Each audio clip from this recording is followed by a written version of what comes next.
এই দেখো এতটা আমি তুলতে পেরেছি, এই যে পুরো বো হয়ে গেছে। এই যে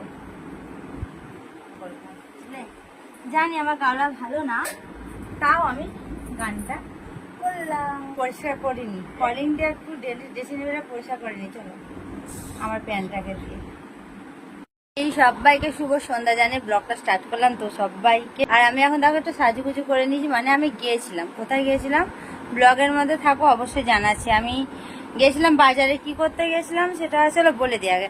আমি তো তোমরা তো এর আগে ব্লগে দেখেছো ফ্ল্যাট দেখতে গেছিলাম, তো ফ্ল্যাট আমার পছন্দ হচ্ছে না, আর আমার ফ্ল্যাট নিবার ইচ্ছা নেই, সেটা হলো আমার মেয়ের ইচ্ছা আছে ফ্ল্যাট নিয়ে। এই দেখো ও বসে আছে, এই দেখো ওর ফ্ল্যাট পছন্দ, আমার হলো নিজস্ব একটা জায়গা কিনে মনের মতো একটা বাড়ি করব, সেটা পছন্দ।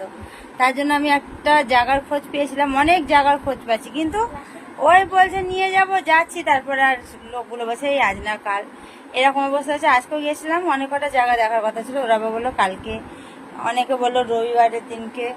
তো জানো তো আমার দাদা আছে সোনারপুরে, ওই দাদার সাথে আর কি দেখাশোনাগুলো করছি। তো কালকে আবার যাব জায়গা দেখতে, আর আজকে তো গিয়েছিলাম দেখা হয়নি, যাচ্ছি আর ঘুরে আসছি, ভালো লাগছে না আমার, আর জায়গা দেখা হচ্ছে না। তো আমি বাজার গেছিলাম, বাজার থেকে কি কি কিনে নিয়ে এসেছি তোমাদের আগে দেখাই, চলো।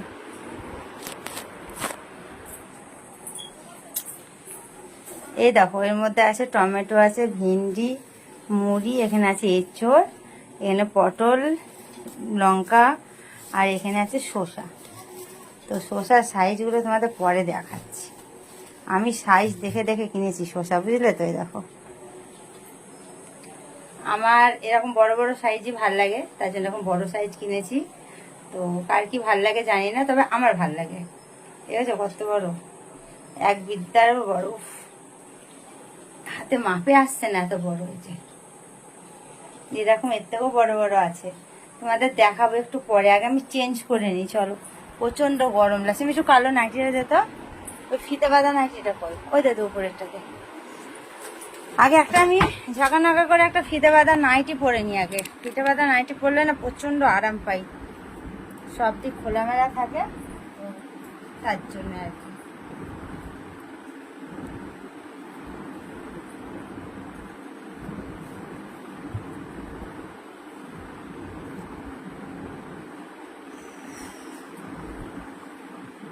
কি গরম বাইরে, তোমাদের কি বলবো বন্ধুরা, প্রচন্ড গরম।